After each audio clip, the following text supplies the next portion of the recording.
Good evening. I'm Alan Price, Director of the John F. Kennedy Presidential Library and Museum. On behalf of all my library and foundation colleagues, I'm delighted to welcome all of you who are watching tonight's program online. To open, I'd like to start with a land acknowledgement to recognize the indigenous tribes of the Pawtucket and Massachusetts peoples of the Wampanoag Tribal Confederation territories, who both past and present and throughout many generations have stewarded the land where the Kennedy Library sits today. While a land acknowledgement is not enough, it is an important way to promote indigenous visibility, and it serves as a reminder that we are on stolen and settled indigenous land. I invite all of us to contemplate how to better support indigenous communities and learn how to honor and take care of the land that each of us inhabits. I would also like to acknowledge the generous support of our underwriters of the Kennedy Library Forums. Lead sponsors Bank of America, the Lowell Institute, and AT&T. And our media sponsors, the Boston Globe and WBUR.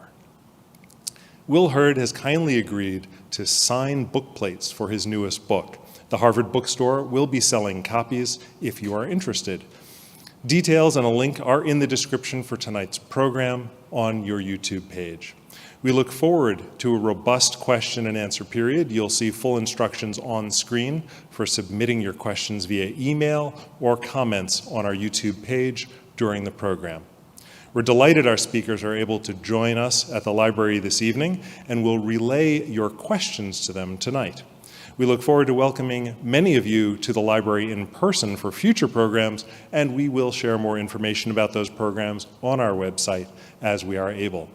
We're so grateful to have this opportunity to explore some of today's most important challenges with our distinguished guests this evening. I'm now delighted to introduce tonight's speakers. We're glad to welcome Will Hurd to the Kennedy Library, a former member of Congress, cybersecurity executive, and officer in the CIA.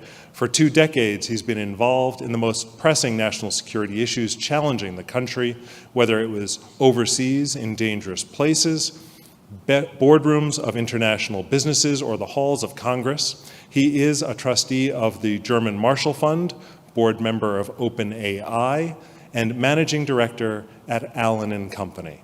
His new book is American Reboot, an Idealist Guide to Getting Big Things Done. I'm also delighted to welcome our moderator for this evening back to the library, Archon Fung. Is the Winthrop Laughlin McCormick Professor of Citizenship and Self-Government at the Harvard Kennedy School. His research explores policies, practices, and institutional designs that deepen the quality of democratic governance. He focuses upon public participation, deliberation, and transparency. He co-directs the Transparency Policy Project and leads democratic governance programs of the Ash Center for Democratic Governance and Innovation at the Kennedy School. He has authored 5 books, 4 edited collections, and over 50 articles appearing in professional journals. Please join me in welcoming our special guests.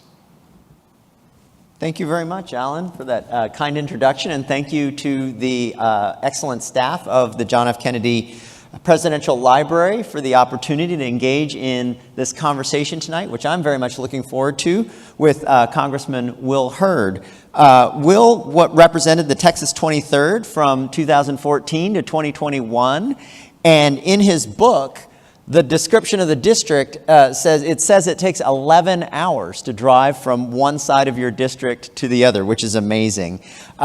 Will's background in public service is in the clandestine service of the Central Intelligence Agency, and he's worked all over the world, and we'll get into some of the relationships between that experience and your political and policy views in a moment. From 2019 to 2021, Congressman Hurd was the only African-American Republican member of Congress. In Congress, he did many important things with a special focus on foreign policy, as you might expect, technology and modernization policy, and intelligence. He's written a wonderful book. I recommend that everyone have a look. It's full of surprises and insights. It's delightfully written.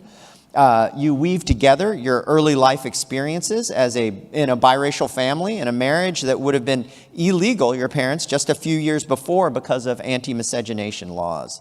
He talks about experiences living all around the world in many challenging places, many of them conflict zones. And then finally, you share many lessons from politics about how to represent your constituents and how to make Congress and our democracy work better.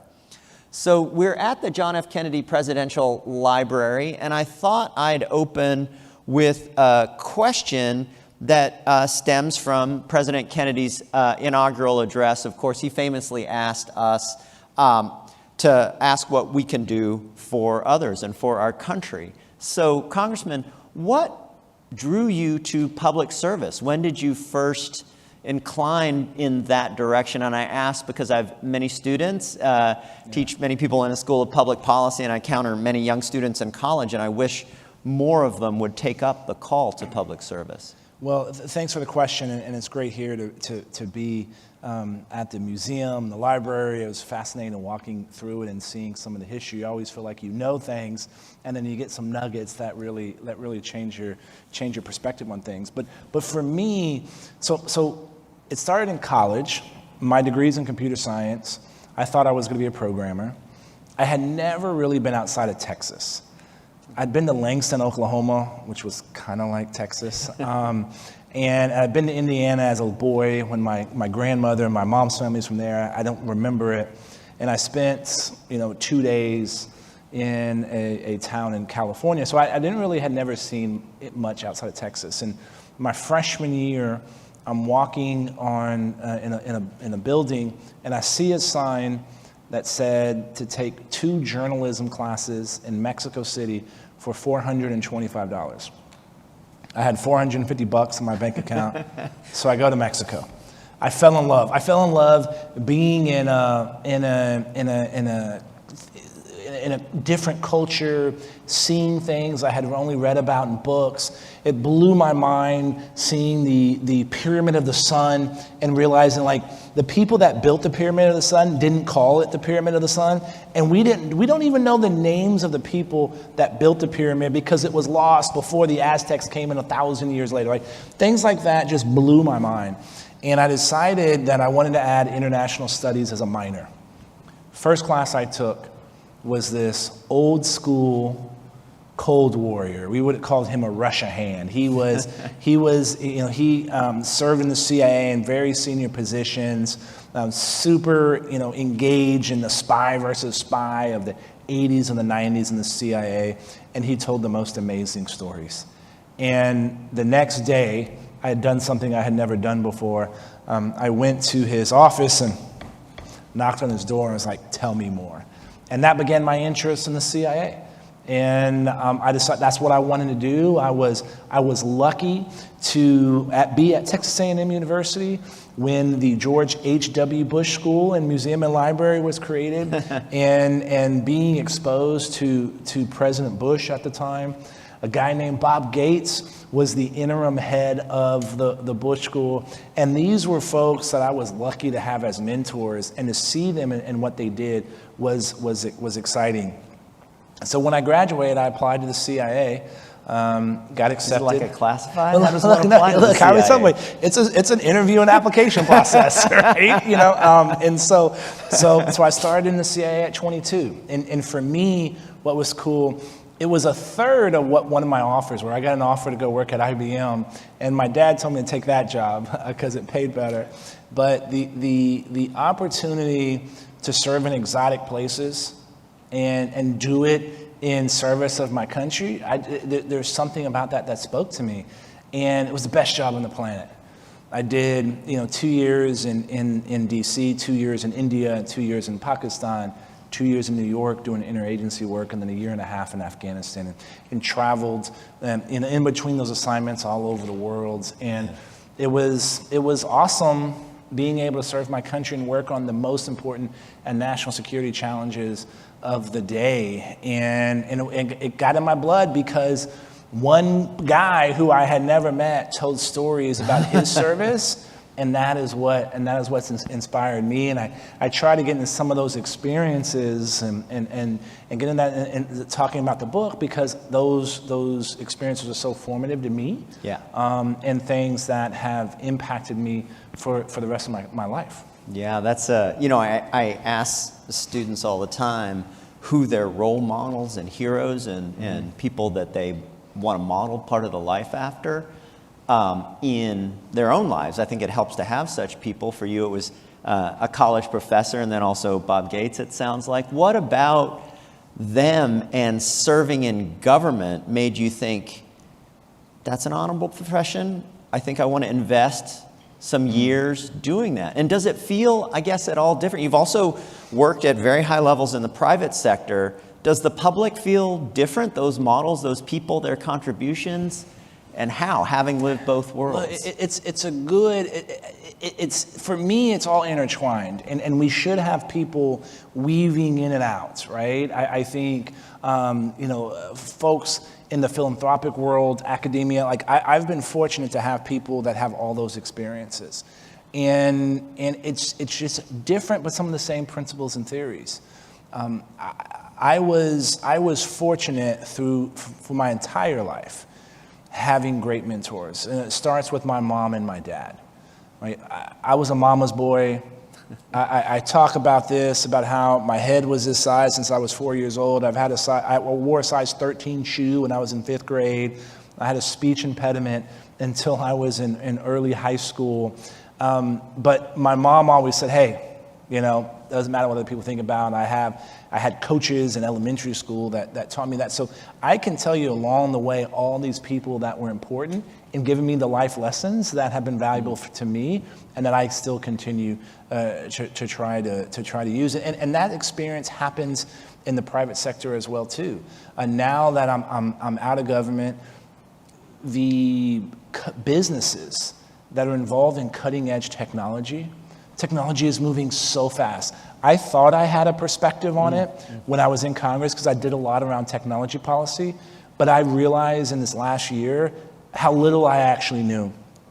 And the only way that we're going to be able to embrace and what I talk about is how we have to take advantage of technology before it takes advantage of us, is if we have the public and the private sectors working together on this challenge. And so having that experience and almost being a translator is great. But again, I've been lucky to have great role models from my dad, who taught me to have a PMA, a positive mental attitude.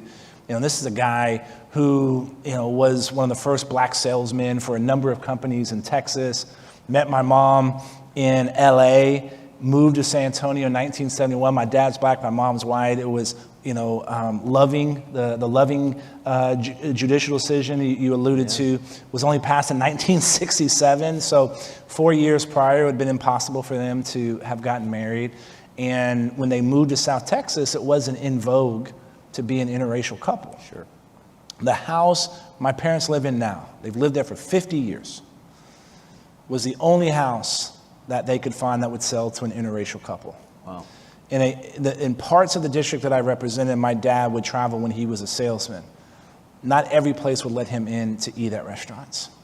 And now, at some point, their youngest son was their member of Congress from that area, right? And so I saw the love my parents had for each other, that imbibed in me, and then I was lucky to have great mentors in college and even throughout the agency, in my time in the agency, and in Congress. Like, I had mentors there, some of my colleagues I served with.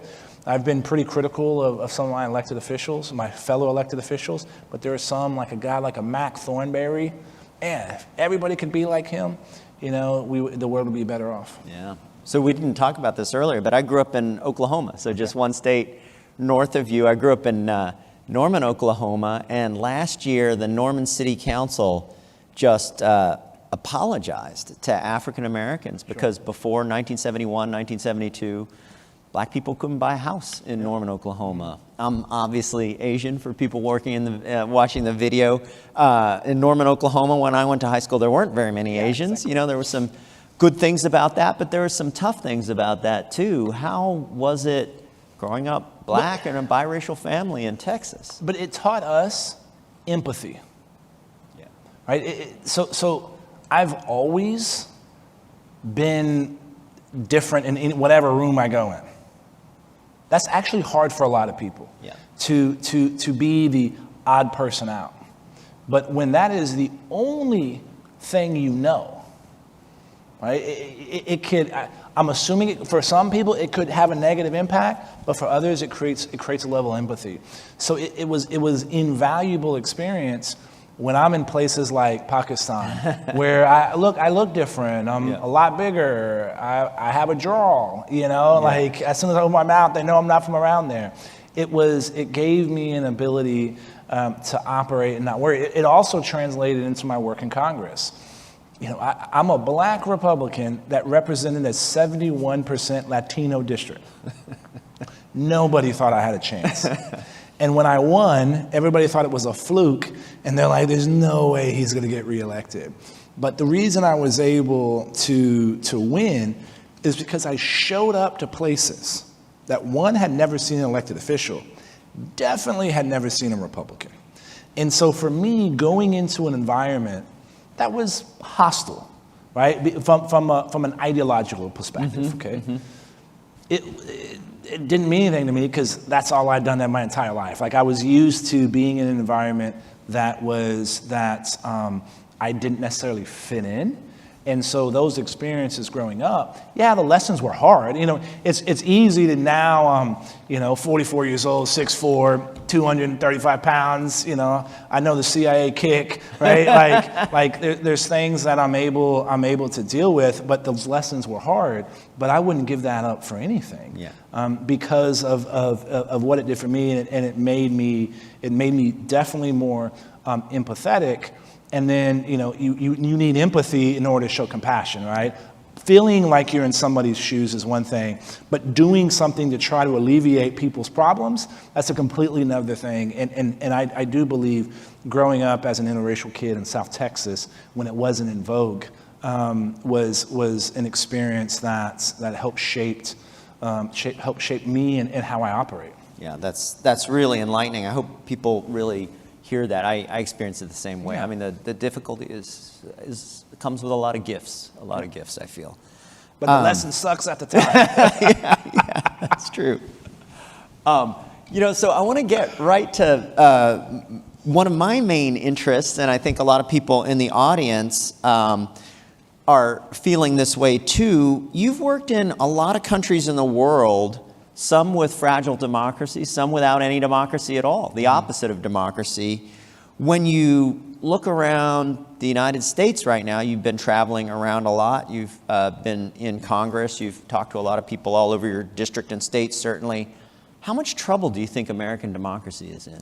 I think before the next democracy was created, and that was Switzerland, there are only 14 countries that have been a democracy for more than 100 years. So this experiment continues, and it's hard. Democracy is hard. You go all the way back to the Roman philosophers that talk about the difficulty of democracy.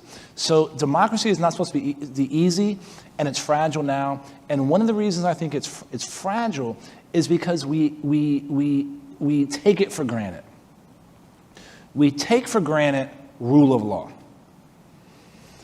The first class I took when I added international studies as a minor, the first lesson was on rule of law. And I remember sitting there thinking, what the heck? What is that? Like, rule of law? Of course there's rule of law. I'm looking at this professor, 18-year-old me is like, you big dummy? Of course there's rule of law. Like, this isn't a big issue. Like, yeah, rule of law. I'm like, rule. Like, I was like, this is so simple. Until I went to places that didn't have rule of law. And I go back to that lesson, I was like, okay, this is why that was lesson number one. We take it for granted. We take a peaceful transfer of power for granted. One of the things I learned going through the tour here, President Kennedy only won by 100,000 votes. Richard Nixon thought there was some funny business, but he recognized, and again, I'm not saying that there was, right? Let me be clear of that. But Richard Nixon recognized the importance of a peaceful transfer of power. That's why he showed up to the inauguration. That's why Eisenhower was there as well, to show that peaceful transfer of power. That's why what happened on January 6th should be so scary, and we can't let that happen again. But guess what? Democracy continued because later that night, we approved, the House approved the election. Now, I wish more people would have voted to qualify those elections. So democracy is fragile, and it requires participation. My home state of Texas, just had elections, primary elections. Ours and D's, Republicans and Democrats. We have 2 weeks of early voting. We have voting on Saturday, we have voting on Sunday. Only 3 million people voted, combined, R's and D's, out of 30 million. That is a terrible percentage, terrible. Right? When you look at some of these races that are decided in a primary, you have 2 to 6% of the population making that decision. We have to participate. And we also need elected officials that are willing to inspire and talk. Because I would say those 27 million people in Texas that didn't vote, they didn't vote because they weren't inspired by either side on what they were doing. And so it's fragile. We live in an interconnected, the interconnection in the rest of the world is increasing. It's dangerous. Right? We've seen a increase in authoritarian governments over the last couple of years. Freedom House does this index where they talk about the slide of democracy, and I think this is like some of the first time that we've seen a continual slide where there's the number of authoritarian governments have increased over democracy. This is a real issue, but those of us that care about this have to do a better job of explaining to the public why this matters. So on that, I was talking to a journalist from Texas, very good political journalist from Texas, and I was saying, people have to care more about democracy, and he's saying, I believe that, but I'm out there, people really don't care that much about it. Like what? How do you explain it? And then that got me to thinking, say January 6th had happened, had been successful, Donald J. Trump, President of the United States right now, what's different for Jane or Joe shopping at Stop and Shop on that Sunday? How do you explain? I mean, I think for you and I, having read your book, I understand you would regard that as a great loss. I certainly would regard that as kind of the end of American democracy, at least for a little while. But for Jane or Joe at Stop and Shop, they're still shopping. They're still going to work on Monday. How would you explain what's at stake there? Because I think one thing leads to another. We've seen this in other authoritarian regimes. So I think at the core of this argument between democracies and authoritarian governments is freedom versus security. And it's, trust me, I'm going to make sure you're safe. Yes, you may have to give up some freedoms, but don't worry, I'll safeguard those. Like that's like the promise at the beginning of any authoritarian regime. And so if January 6th would have happened, it wouldn't have just stopped there. What other things would be taken away? What other freedoms would be taken away in our life? And then how would that have continued to happen? You would also have seen the rest of the world not trust America.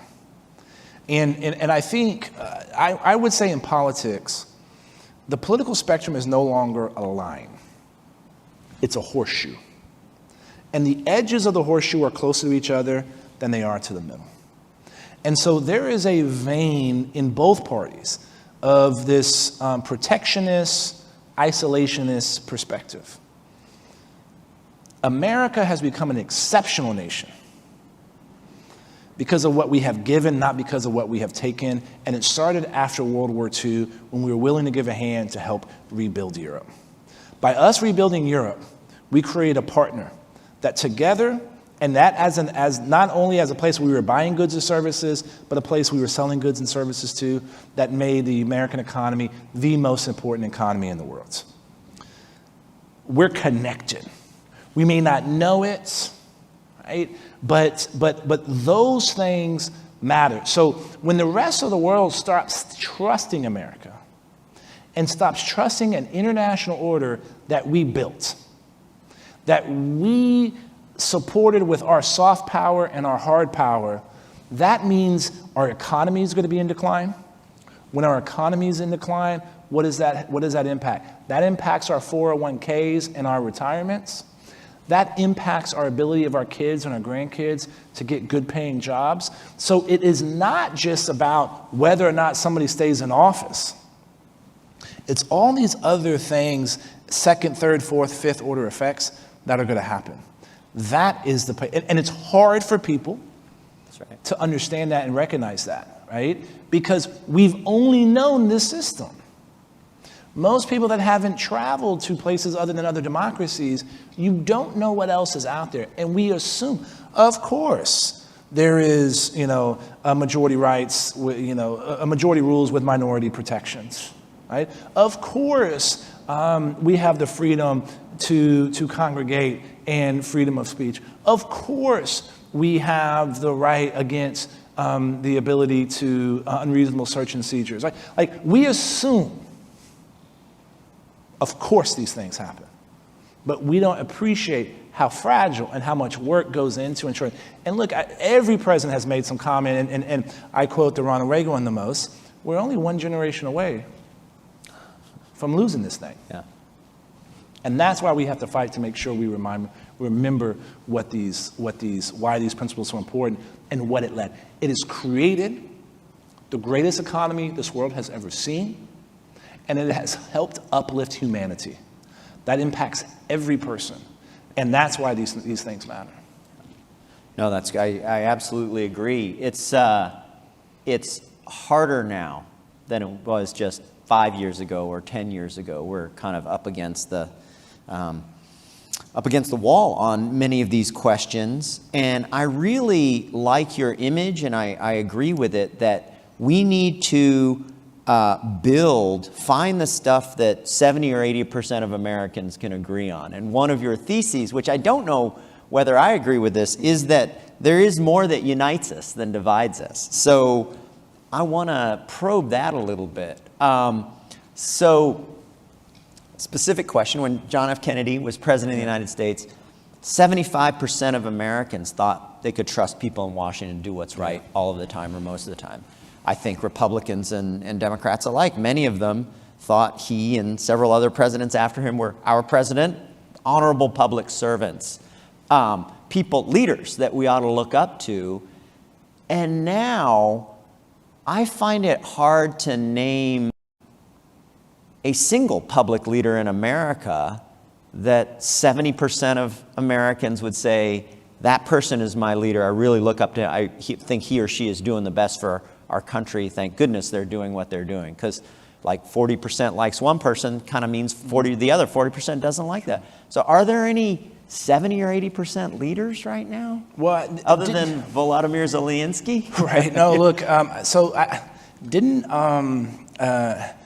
I don't know if the vote happened already or not. Oh, yeah. But Justice Brown, she had pretty high numbers. She had pretty high among the American public. Right, not so much in Congress. Yeah. But look,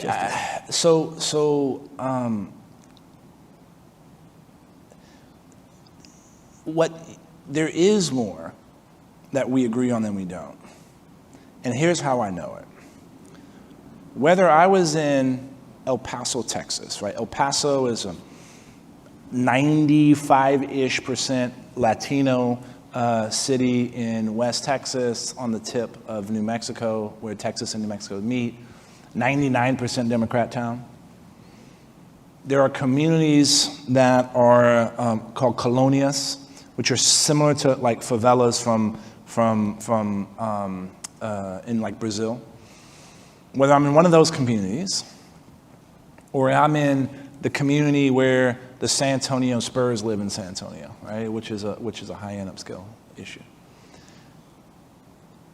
People were asking and talking about the exact same things. I actually held records of how many town halls a member of Congress did when I was in Congress. And I know that because some Democratic groups that were trying to criticize Republicans were like, Republicans aren't doing town halls, and they started doing a tracker. I was always on the top of the list, right? And they stopped taking it because I was top of the list. So I did a lot of town halls, and I don't care where I was. The first question I got asked, why is this road so crummy? Second question I usually got asked was from a veteran that said, why is it so hard for me to get in and see my doctor in the VA? Third question would be some form of, why at my son or daughter's school do they not have X program? Fourth question was, why is a premium so high with healthcare? So I can go down the row of all of these, like I can tell you Red the top and blue 20. alike. Yeah, it didn't matter. Yeah. And guess what? I said the exact same thing in each one of those communities. The exact same thing. And so for me, like that, and then now I've seen that as I've crisscrossed the country. And so that is why I know that. The problem is, social media and cable news, and even sometimes broadcast news, is focusing on a percentage of the population that is not reflective of everyone. And we all know, look, I always ask crowds, have you ever clicked on an ad or clicked on an article that said Congress worked? Everybody laughs because they haven't. Yeah. We are clicking on stuff that, the crazy stuff, the weird stuff, when there's drama. And there's a lot of people that are focused on putting food on their table, a roof over their head, and taking care of the people they love and making sure that they're healthy, happy, and safe.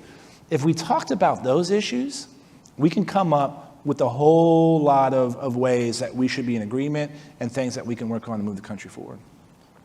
So how do you get there? So some of these That's why I wrote surveys the book. That's why I wrote are the book. amazing. They right now, large percentage of Democrats think the Republican Party is a fundamental threat to the nation's well-being, and large percentage of Republicans think the same thing about the Democrats.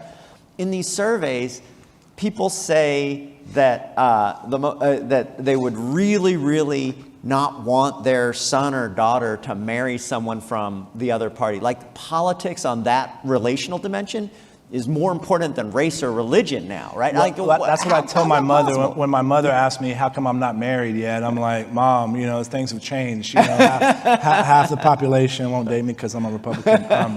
No. Look, so elections matter, and elections are reflective of some of these issues where Republicans are in 2022, they're taking the House back. It's almost like an accepted norm when you look at trends and what's going to happen. And I would probably put money on taking the Senate back. So if all, and that is not because there's a bunch of new Republicans in the country. It's because independents and conservative Democrats are not happy with what the current party in power is doing. The problem is going to be, in 2023, Republicans are going to think, the country loves us. And they're going to do a bunch of crazy things that the country's not going to like. And then they're going to vote for the other side, right? And we've seen this shift every 2 years for the last 30 years because parties are more interested in trying to drive out their base because it's easier than trying to grow coalitions that can then be used to establish longer-term policy.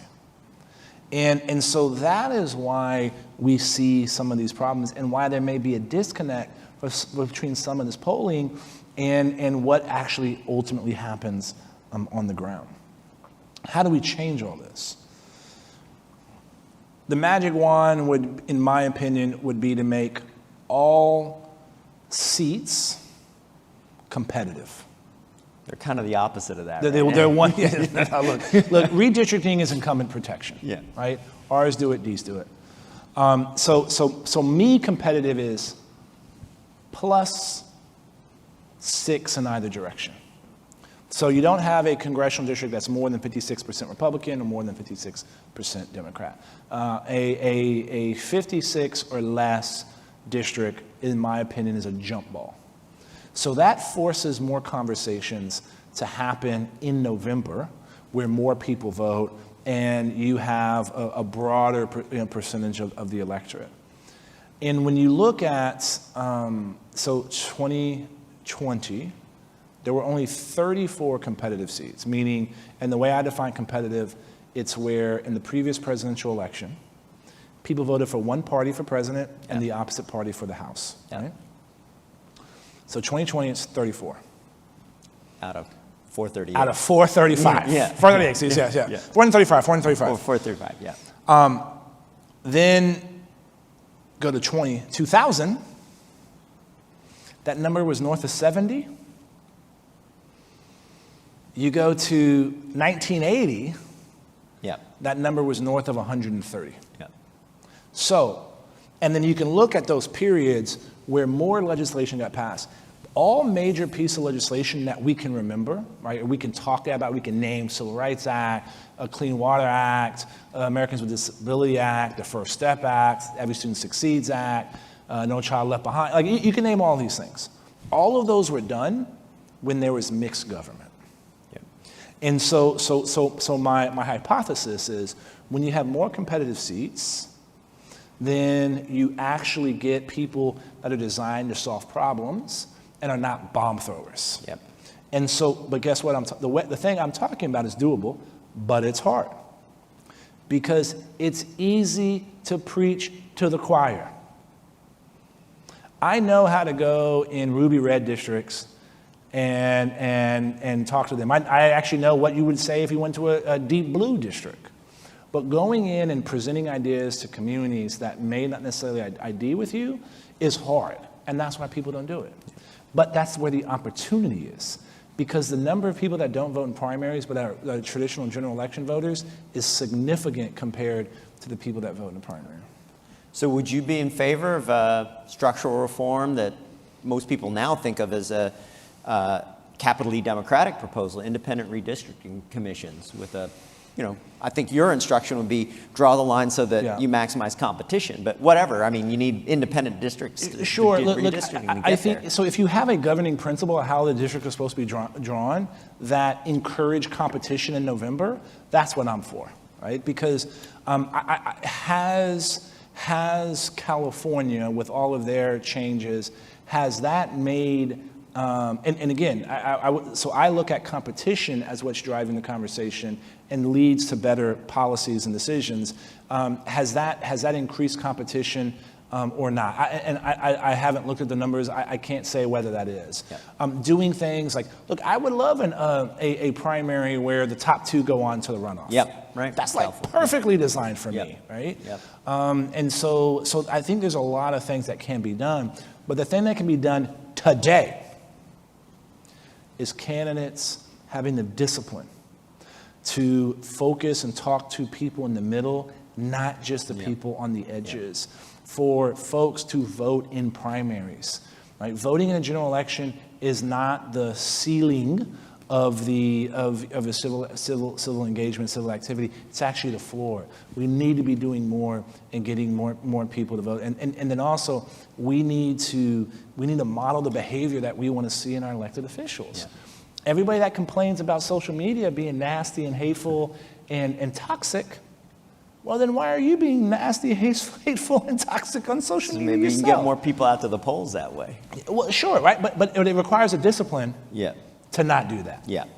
So one of the many gripping things about your book was that you did talk about a lot of the visits and town meetings that you had. A good friend of mine, a colleague at the Kennedy School named Jane Mansbridge, has this idea that how representatives should do their work.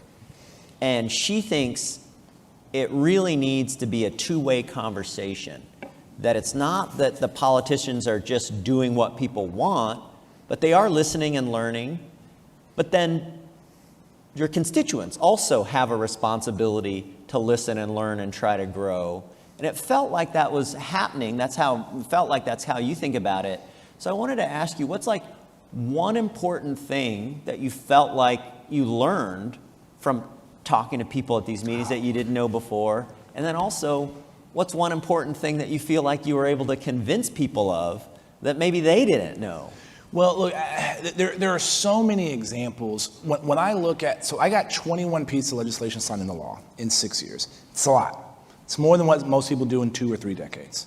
And part of it was because I think 2/3 of that were things were an idea that generated by somebody in the district. And so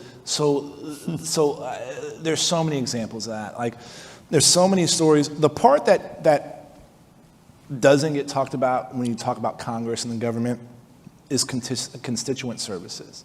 When you're helping people, most people don't ever know and think, I need my member of Congress to help me with some federal agency because I'm getting screwed. That doesn't factor in a lot of people, but there are a lot of people that need that help. And when you're able to fix that for one person, then you can figure out how to fix that for thousands of people.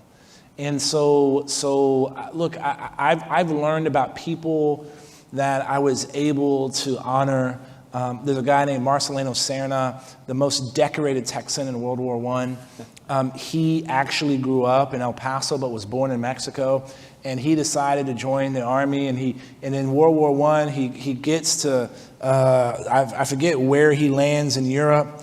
And they're like, dude, you're actually not from America. And he's like, it's my country, I want to fight for it. And they're like, okay. And his exploits on the battlefield read like a novel, right? And to be able to honor him and his family and honor the contribution that Latino Americans have made, not only to our country, but to our military and to safety around the world, that's just one example of something that I was exposed to. And that helped me work and get the Museum of the American Latino established on the mall. This has been something that had been languishing in Congress for 24 years.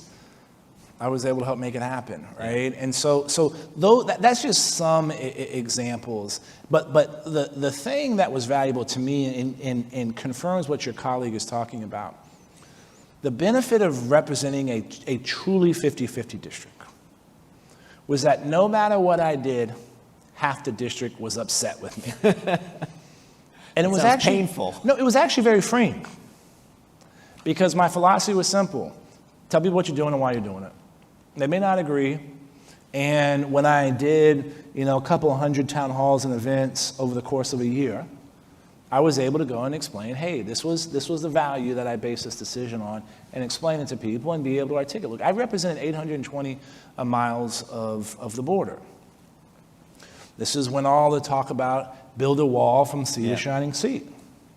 That was all the rhetoric in Republican primaries. That's what Donald Trump always talked about. And guess what? Even Donald Trump's language on, he's like, I'm not going to build it from sea to shining sea, right? It's not going to be everywhere. It changed, and I was able to have to articulate that to my constituents because I used my background and experience, not only my time in the CIA, but also representing that district, where I had to educate folks on something that probably wasn't the go-to or default position. Yeah, not their starting point. Mm-hmm. Yeah, that's good. So this is a little bit of a follow-up, kinda. It's about trust and truth. As an intelligence officer, right, you were trying to get things right, figure out what the truth is. Americans feel to me are like in trouble with figuring out the truth and who to trust. And I can see why. In the early 2000s, our leaders told us we had to go to war with Saddam Hussein because he had weapons of mass destruction. Before the financial crisis, our economic leaders told us things were just going just fine. Dr. Fauci and the CDC and the WHO told us we shouldn't wear masks until they told us we had to wear masks.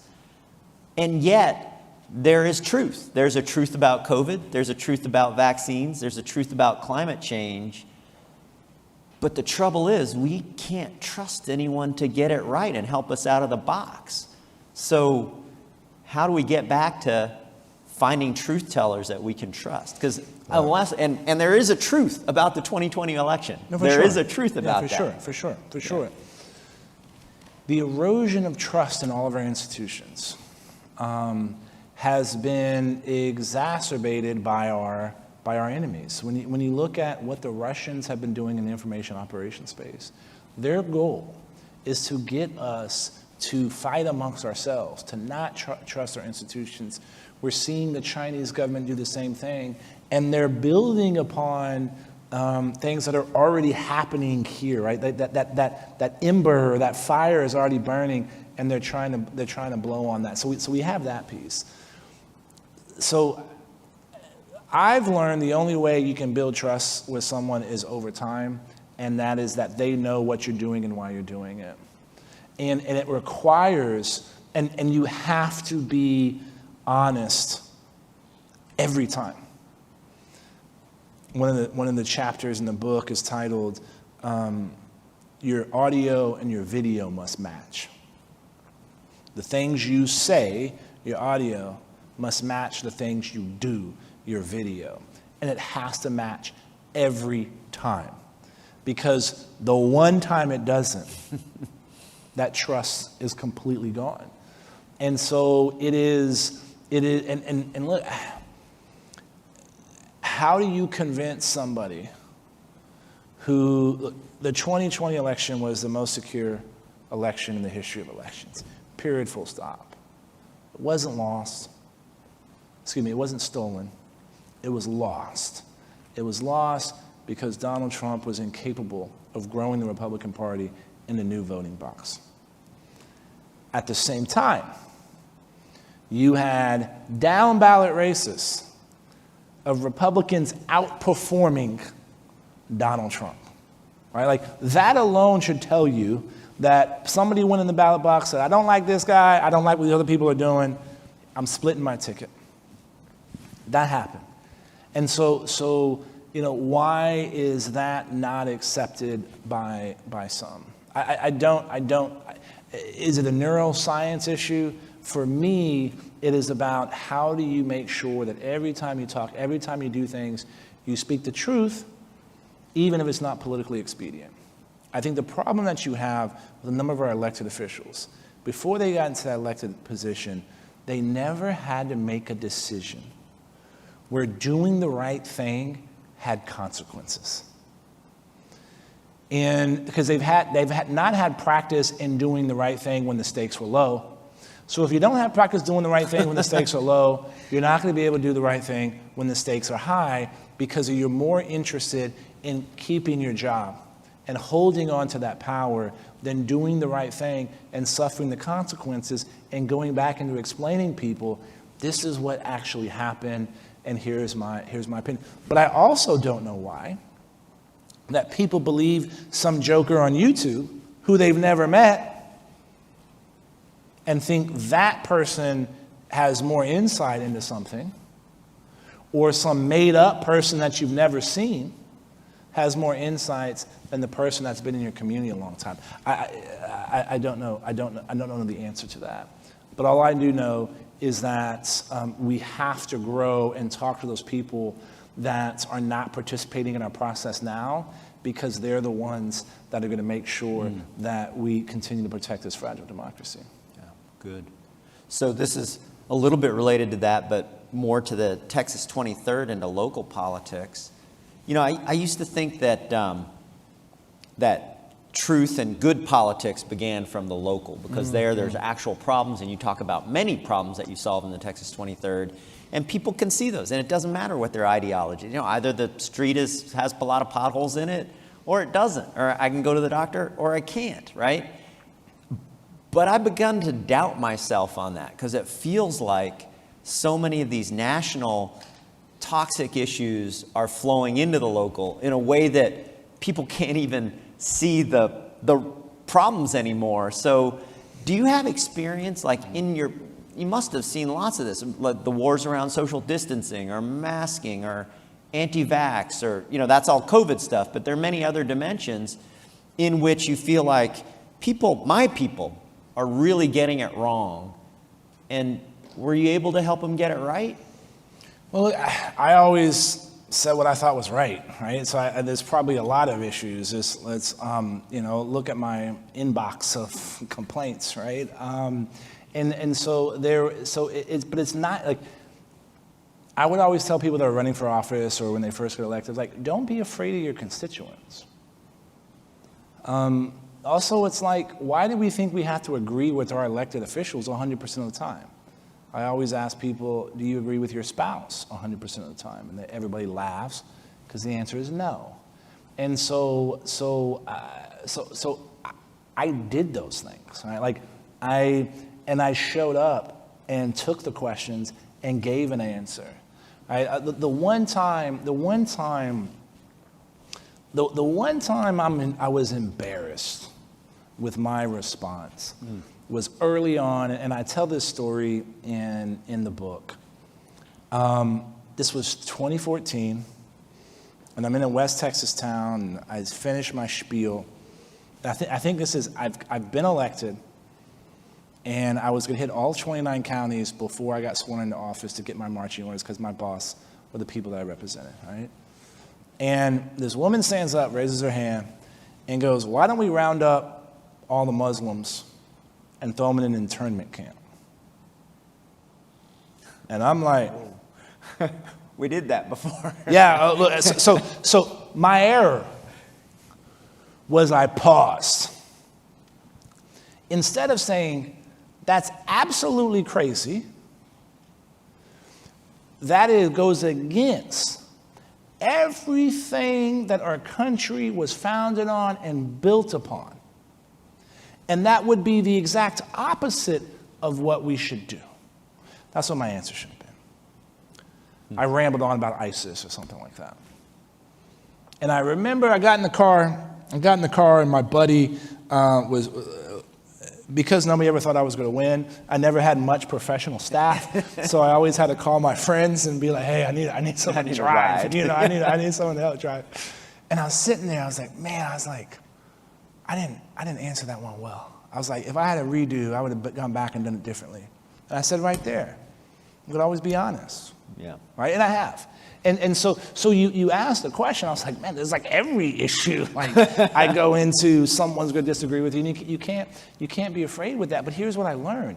So you preface the conversation with, there's that old adage that all politics are local. Yeah. We have forgotten that because we're trying to make all politics national. That's what it feels like. Yeah. It feels that way because that's what's happening. Because you have the professional political class that runs 12 races. And so they're going to use the same talking points, the same mail piece. They're just going to change the picture, change the person's name. And they are the ones that are nationalizing it. And we're seeing this through on all politics. But the person that has the opportunity to be like, hey, this is the problem that's here local that cares about you. This is about your school that you're going to. That's a winning message. That's how I always won. That's how I always defied the odds. And these were always these pollsters and the 538 guys and everybody that was like, they were so smart, they're quants, we know this data, Hurd has no chance. And I always won, right? Because I talked about how folks that I represented, how were they going to be able to put food on their table, a roof over their head, and take care of the people that they love. And I did it in a way to try to inspire rather than fearmonger. Yeah. And I talked about the values that we should be making decisions on. And I talked about the values that I used in order to make those decisions. And it's hard. It's not easy. My life in Congress would have been a little smoother. But to me, it was the right thing to do because my dad always told me, there's one person you can't fool, and that's the person you're looking in the mirror at when you're brushing your teeth in the morning, right? And so be honest, treat people with respect, right? All those things we learned in kindergarten. We learned them in kindergarten because they're right. We just need to bring them back and not have them be old-fashioned. Yeah. Thank you for that. So one of the most memorable parts of the book, at least for me, is you modeling conversation across the red-blue divide, and you're sitting in Texas, and you've got to get back to D.C. for a vote, and there's a snowstorm. So you decide to rent a car, and so does Beto O'Rourke. And so you decide to drive across the country with Beto and live stream a bunch of it, which is an amazing act of modeling, which is great. It's kind of hard to do where I live in Cambridge, Massachusetts, because there are so many Republicans. But so how was that? And did you change his mind? Did he change your mind? Did you end up thinking, oh, we're closer than I thought we were? Or did you end up thinking, man, we're really further apart than I really thought we were before? Sure. So Beto was in San Antonio because I needed someone, my constituents that were veterans, the veteran service organizations, wanted to talk to someone on the VA committee. And Beto was the only Texan, and we had worked on a lot of stuff together because we shared our districts touched in El Paso, and we shared representation responsibilities for shared communities. And our flights got canceled, and we had to get back for votes, and Beto goes, let's drive back. And we can live stream the whole thing, right? I found out later he never thought I'd say yes.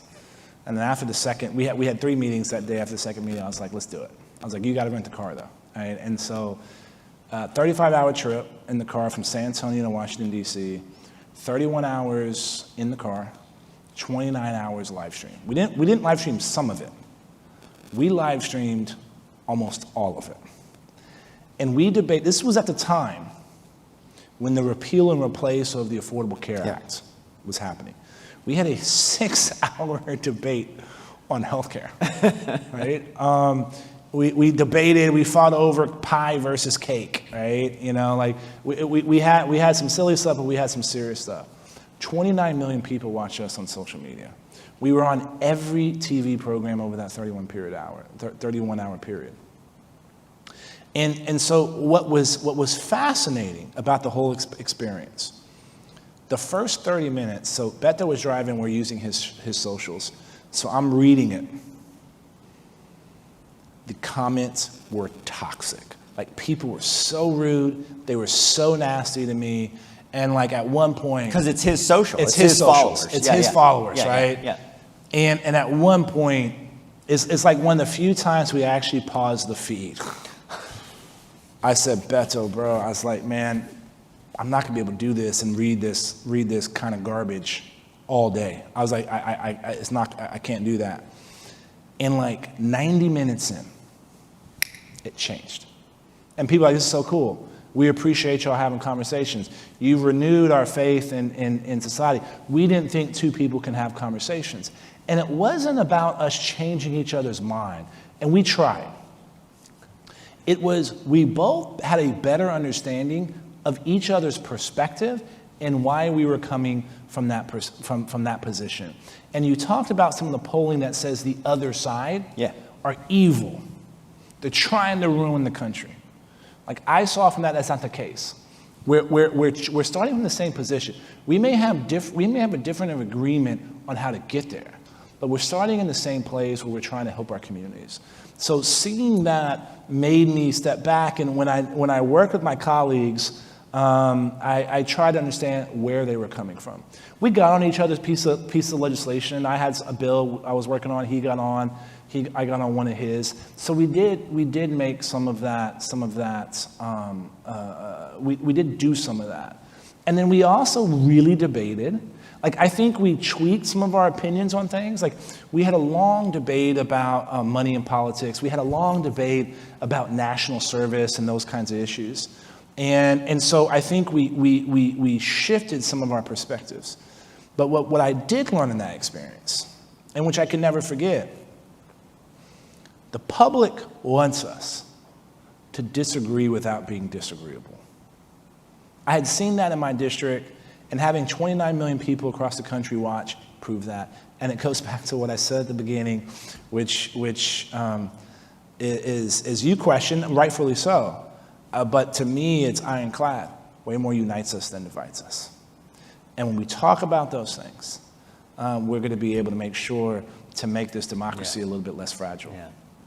You know, the crazy thing about that story is to find a space where you could have that conversation was in a rental car because of a snowstorm. If you'd been on like Hardball or Meet the they would have wanted you to fight with one. And then we both got criticized by both of our parties because we both had tough elections that next cycle, and we refused to criticize the other person, right? And so that was the part that was pretty crazy in all of this. But again, you can't unsee those things. And look at some of the comments I remember this one lady, it was like 4 o'clock in the morning.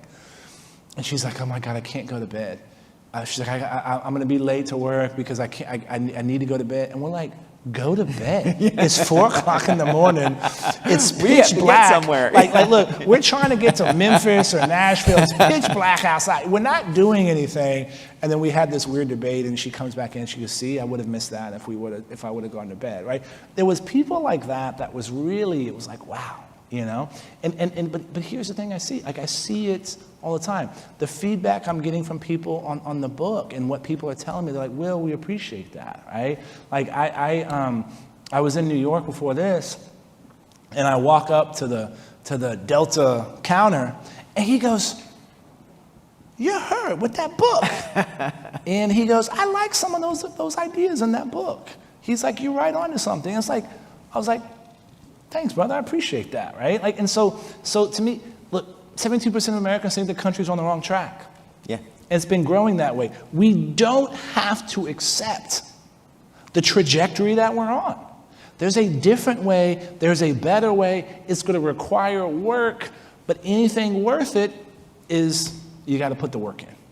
And I feel that people understand that, and they want things to be better. We just gotta help show people the way. Good.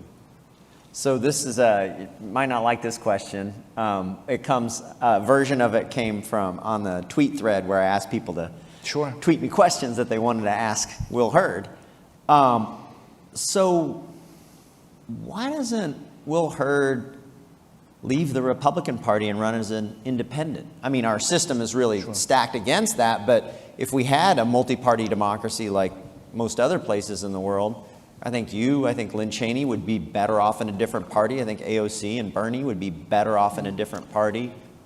You are not in the mainstream of the 2022 Republican Party. Of the elected officials, right? That would be the addition I would add on, right? But when I say the people that identify as Republicans, I think I'm closer to the middle than what that is on some of the elected officials. Look, I've gotten to be friends with Andrew Yang, and I was on his podcast this week, last week, and we had this conversation about, is a third party ultimately better for the country? I don't know, and again, I don't know if the kinds of outcomes we see in the UK or Israel would be the kinds of outcomes, be better outcomes than some of the things that we see now. Could a independent third-party person win in the United States? Yes. Really hard. Really hard. Super complicated. Yeah, really hard right now. Yeah. But Macron in France, AMLO in Mexico, give some models of how something like that could potentially happen in the United States. But I don't know if the long-term ramifications of another party, I could see where it could lead to worse outcomes. And for me, look, the Republican Party I joined was based on values that freedom leads to opportunity, opportunity leads to growth, growth leads to progress. The Republican Party I joined was about empowering people, don't empower the government. The Republican Party I joined was about, make sure your friends love you and your enemies fear you. That's the party I joined. There's still a lot of people in the party that believes that way. There's a lot of voters who identify and normal Americans that believe that way. And so, guess what? I'm gonna sit and fight for that and find those people, right? Because those are the things that I identify with. Yeah.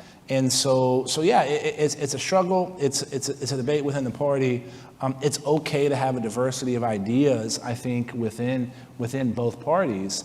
So that's why we're gonna stay and remake it and try to show that there's a way to grow, and we have an opportunity. The Republican Party actually has an opportunity in 2022 and 2024 if we get it right, if we grow to the largest growing groups of voters, communities of color, women with a college degree in the suburbs, people under the age of 35. Right? Like there's opportunity, there's issues that we can win on if we focus on those things and not just talk to the fringe. Or I always say, look, if you're a left-wing nut or a right-wing nut, you're probably not going to like American Reboot, right? I think that's fair enough. Right, but if you're interested in getting big things done, right, then and again, I think the 80% of Americans are somewhere in the middle. Yeah, great. So one of the many things that you bring to the table that's pretty distinctive, I think, for American politicians is that a large number of your worldviews are formed by, or worldviews, experiences, insights are informed by experiences outside of the United States. Yeah. Now, a lot of those are in pretty tough neighborhoods because of the kind of job you have. And we've talked a little bit about the lessons and the things to be worried about. But when you look around the world, maybe just from things you've seen or maybe direct experiences, are there important lessons where other people are doing it better that we ought to learn from in the United States? Ooh, good question. Good question. Ways that other people are doing it better. Or societies. Yeah. Well, so look, I would say Europe is getting tech policy. Now, Yeah. I disagree with some of the outcomes and some of the final decisions, but the fact that you can get multiple countries agreeing on technology policy and how that's going to affect the kinds of tools that are evolving, that's pretty interesting, and we need to work here in the United States with that level of speed, and we need to work with them on that, because the technological change we're going to see in the next 47 years is going to make the last 47 years since the advent of the personal computer look like we've been monkeys playing in the dirt with sticks. Yeah. And so I think that's something where I think Europe has it right. I think also there's some parts of Western Europe where all of the ideological people along the entire ideological spectrum recognize that climate change is real, Yes. and it's going to have an impact on us, and that you're talking through ways on how you address realities of where we are now and where we need to go in the future to get to a carbon neutral environment. I think there are some healthy conversations that are happening in other places, including a place like France, where it's looking at using nuclear and all these all these kind of other issues. I think those are probably some good examples on how to do things. Yeah, good. And I want to get to some questions, and a bunch of people are asking about technology issues, which I know is very close to the set of things you care about. And in a little bit of a bridge toward that, I want to press you on how much of a small government Republican you really are. So in the policy chapters of your book, which I thought were excellent, very well, kind of very wise, lots of great insights there. Certainly the security part you recognize requires a fair amount of government, but so do some of the technology and competitiveness things require a fair amount of government. It's not a tiny little government of a certain part of the Republican Party that I'm hearing when I read that part of your book. So, you talk about 5G and semiconductors, TSMC, you pick up any iPhone, the chip has been made in a fab in Taiwan, which is made possible by a fair amount of government sponsorship and aid to a private company. If we're going to be competitive at that scale with the kind of massive digital industries that we're talking about now, how much government do we need, and is it larger than Ronald Reagan or the Republican Party that you joined would have felt comfortable with? Well, there's an argument that Ronald Reagan made the government bigger than it's ever That's been. true. Yes. Right. Yes. And yes. so like it's find the right size for the problem. Right. Like, is there a certain amount? Is there a certain size? I don't know what the right size is, but government has a role of working with the private sector in order to advance certain opportunities for Americans to have a great quality of life. Let's take 5G as an example. Yeah. Why does 5G matter? Yeah, it's going to be awesome to download season 3 of Ted Lasso on my phone in 30 seconds. That's going to be awesome. But latency, that is I do something on my phone, it goes to the cloud, comes back. That trip is latency. 5G is going to allow us to do that whole trip in 1 nanosecond. Our thoughts, 7 nanoseconds. So we're going to have the entire power of the internet in real time in our hands. Holy mackerel, like what is that going to be able to allow us to do? Now, the Chinese government, through Huawei, owns 30% of the 5G infrastructure around the world.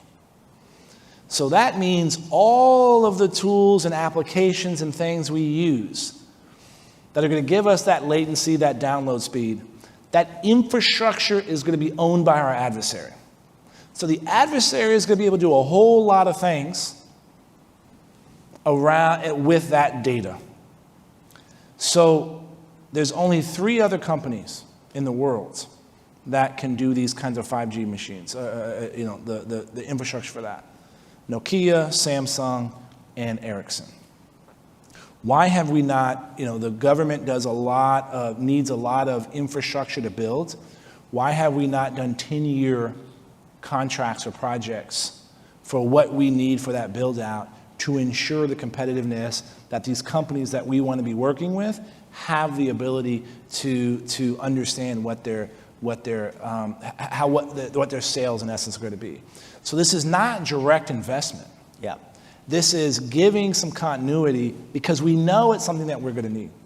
That's something that could play a role and ensure that companies from our allies are building the infrastructure that we need, that every other future technology can be built upon. Yeah. That's one example of ways that the government can be helpful. So the debate about small or large government, I actually believe in local control. That's kind of getting away from the Republican Party. It's only local control if it's people that you like. Is kind of some of the ideas. But having that federated system, I think, is a good thing. Good. So on the technology question, one question from the audience, somebody in the audience is, outside of the United States, how do you see these technological developments affecting things on the world stage, looking forward 5 or 10 years? Vladimir Putin said, whoever masters AI is going to master the world. I think that's the only thing he and I agree on. And because the tool is going to be so powerful. Let me give you an example. I'm on the board of a company that we just released a tool this week where you can use text. You can say, impressionist version of the Mona Lisa painted by watercolor. And 3 seconds later, you get 40 images of that. Wow. What is that? Like the power of that. Now, we want to make sure that's not used for deep fakes, but our adversary is going to be able, our adversary is going to do that. We know right now how the Chinese government is using technology to monitor, to surveil their entire population and go after their Uyghur population, which is an ethnic minority in a certain province, Xinjiang province, in northwest China. And they're doing that to put people in concentration camps. It is terrible. So we know what a highly technical authoritarian government looks like. That matters. And that's why the US and Europe needs to get beyond this transatlantic beef on privacy. The US and Europe are closer to what privacy means and what civil liberty means than Europe and China is. And so one of these two governing philosophies is going to drive the use of technology. Do you want freedom, open access, civil liberties, or not? That's the choice. And that's why we have to lead, and that's why we need to make sure that we're working with our allies on these issues. And the Chinese government has made it clear. It's not my opinion, it's what they've written about themselves. Yeah. The Chinese government is trying to surpass the United States of America as the global superpower, and they're going to do that through being the global leader in a number of advanced technologies. 5G, AI, quantum computing, hypersonics, space, biotech. There's about 14, 16 areas. And that is going to be this what I call the new Cold War with the Chinese government. This is where this is what's going to define who wins that battle. Yeah. One of the ingredients in that battle is up-to-date political leadership who understands technology. Yeah. And I know you did your level best to help out with that problem. And I want you to assess a little bit, how far have we come? Remember a few years ago, there was a Senate hearing with Mark Zuckerberg, and one of the senators said, well, how much do you charge for Facebook? I said, well, Senator, it's free. I said, well, how do you make money then? Well, Senator, we sell advertising. So that was kind of a shocking moment for me. And, you've done your best to make your colleagues and our political institutions smarter about technology so that we can take on these global challenges and be globally competitive as a society in that domain. How much smarter has American government gotten, and how do we make it as smart as it needs to be in that domain? The companies can't do it alone. You say so in your book. No, they can't. And look, so I've been, I ran for office because I was shocked by the caliber of our elected leaders. And I got even more shocked when I ended. However, I was also shocked by how many of them understood that they didn't understand technology and they needed to. And a lot of people came to me, and I'm a young freshman, member of Congress, and there's senior people coming to me like, hey, Will, what should we be doing? How are we doing this? Technology and being a global leader on it is still a bipartisan issue in Congress. There's some debate around things like Section 230 on when we talk about social medias and how some of these things are used, but understanding that some of these foundational technologies, the fact that the Congress is going to ultimately get to President Biden's desk a bill to help with semiconductor manufacturing. Semiconductors are the building blocks of every technology. If you think supply chain issues are bad now, if you think price of some of these things are so high now, wait until the Chinese invade Taiwan and own 70% of the global manufacturing of semiconductors. This is going to make the pain we're feeling now look like a tickle. And so the fact that Congress is getting ready to pass a piece of legislation, $52 billion, to address this problem, it's a pretty big deal. Still got a lot to go. And then people understand that defending our digital infrastructure is important. That is still one of the bipartisan issues even now in this very divided way. So the next step is we need more individuals advising Congress on the committees, on your individual staff, helping these members of Congress. We need people, when they are going to town halls and asking their member of Congress for something, asking them about technology policy. If you're in technology, have you interacted with a digital director of the person that represents your district to have a place where someone can go to get more information? Right? Like that, these are some of the, and by the way, not only do we have to educate members of Congress, we need to educate the broader population, and it starts with something as basic as introducing coding in the middle school. I learned how to type in 7th grade. Yeah. If you're Gen X, you know who Mavis Beacon is. Yeah. Because that's how you learn how to type, and you weren't going to get a job if you didn't know how to type. I think coding is one that you have these platforms now called no code development, right? But the concept of this is what should be introduced earlier in our education process, so that we are making sure that our sons and daughters are prepared for jobs that don't exist today. Skilled up, absolutely. Good. Yeah.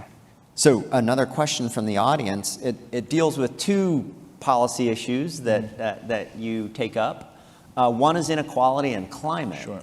And the other is climate change, both very important, obviously. And so the questioner asks, well, what's the role of technology in addressing these problems and their intersection? And I guess I want to add to that, how much is about getting the technology right to solve these problems versus just other kinds of public policy that aren't particularly technological? So we have income inequality because we have education inequality. And so we have to do better of educating our population. Now, I'm a proud product of public schools, but I've also seen how charter schools in Texas have eliminated the achievement gap between black and brown communities and their white counterparts when they go to charter schools. That's based on a 20-year longitudinal study done in Texas. Making sure public schools have the same level of freedom and flexibilities as charter schools should, that should happen. But we have to make sure that our kids, when they're getting out of high school at a minimum, are starting to have some of these skills. Like we shouldn't be teaching them the exact same way that they were being taught when we were going through school. And so the biggest way to address, in my opinion, income inequality over the long term is education equality. Technology and climate. We need to be investing in some of these technologies to make sure other sources of energy are going to be cheaper.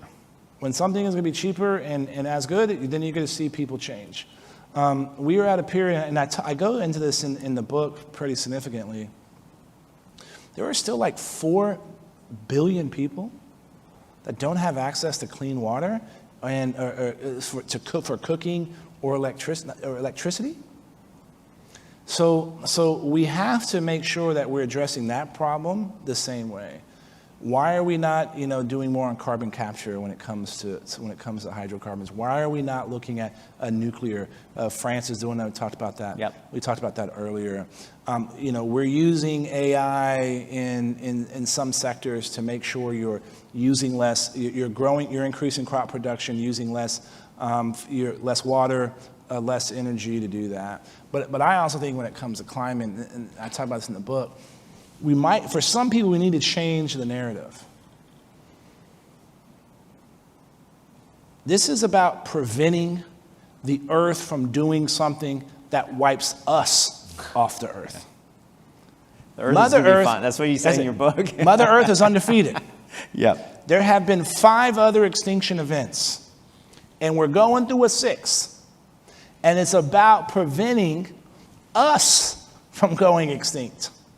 That's a shift in perspective, and so that's and again, technology can solve that. It's also going to require some political will To generate that political will, for sure. to the urgent. I mean, it's a little bit like the authoritarian. It's like you don't feel it today, you don't feel it tomorrow. You have to have. Look, and my fear is we saw with the callousness, in my opinion, to some of the loss of life when it came to COVID.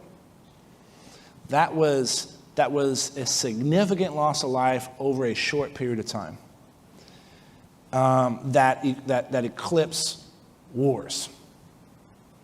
And there was a callousness to that level of death. So when it comes to the death and destruction that we're going to see from climate, it is going to be over time. Yeah. And it's going to be in communities that are actually not contributing to this problem, that are probably least contributing to this problem. And so is that same level of callousness that we saw from COVID going to be reflected when it comes to the increasing problems when it comes to climate?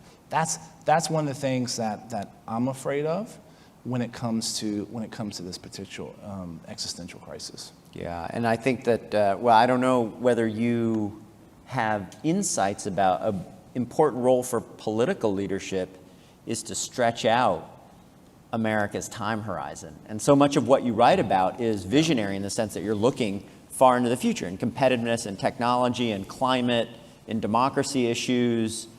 And I was looking at these public opinion polls. If something like Katrina or Sandy happens, right, support for relief goes up. People are willing to pay tax money to, like, something horrible's happened in Louisiana or New York. I'm willing to, pay a little bit to help folks out. But support for public investment in prevention doesn't really go up, right? So for all of these issues that you care about, you've got to get Americans to change their mind and think about the prevention, turn the prevention dial up. Look, do we do enough to prevent illness and sickness in our own bodies? In our own individual lives. Right? And so the time horizon for some of these things, it's hard to not have a conversation not talking about just the next election. Yeah. Right? But these are questions that require us to think, years, potentially decades. But that's why we always have to make sure that we're explaining why this matters today. This is why this is important today. How do you bring it back to how it impacts someone right now? Yeah. And that's hard, and it takes some thought and effort, but it needs to be done, because at the end, I want to make sure, and I'm very clear about this, I want this century to continue being the American century. Period, full stop. I want to make sure that the American economy stays the most important economy. I want our quality of life here in America to continue to increase year after year. And I want to make sure when we're doing that, we're also uplifting humanity. We've been able to do that over the course of 247 years, and I want to continue that for another 247 years. That's going to require us to, as I say in the book, get off the X. It's a lesson I learned when I was in the CIA. Yeah. The last place you want to be where something's going down is where it's going down. Yeah. We got to do something better. There's a better way. It's hard. It's hard. But we got to do it. Good. So last question this one's kind of for the audience. What advice would you give? What are the one or two things people out there watching the video stream, reading your book, excited about your project, who want to help reboot America? What should they do? I agree that 80% of Americans, we want freedom and we want justice, but we're also afraid and we don't trust our political leaders very much. And we feel like we're in a lot of danger from a lot of sources. Vote in primaries. And guess what? That requires you to do a little bit of research on some of these people. Your county elective office, election entity, has the people that are running. All of those people probably have a website. Figure out which one of those is the one that you think is going to bring about the best change. So it's hard, it's effort. But instead of doom scrolling at night, looking at all the things, like do some of that, and you have some time to prepare for that. So you have to get involved in primaries and understand who some of these people are being elected. But it also starts with a model of the behavior you want to see. If you want to see people be more cooperative, then actually demonstrate that on social media, demonstrate that in your individual lives. Reward the people that are doing things right. Because when you reward the people that are doing things right with clicks on their articles or likes on their social media, that's going to make sure you're incentivizing that same behavior. So don't just scroll through because you read something that's nice and not do anything. You got to do something, and those little things matter because it's those clicks and those likes that are driving the crazy conversation. So do the opposite of that. Those are two things that you can start. And I also tell people that have some technical experience, have you gone to your local middle school or high school and told some of the teachers, hey, if you need somebody that has some technical experience that help you with coding or doing something like that, be willing to volunteer. Because the only way we're going to make sure our sons and daughters are ready is if the entire village pitches in to help. That's great. Thank you very much. So put the work in, vote in primaries, put the work in. And model the behavior. Reward good behavior, not toxic behavior. Thank you very much. Will Hurd, American Reboot. Thank you.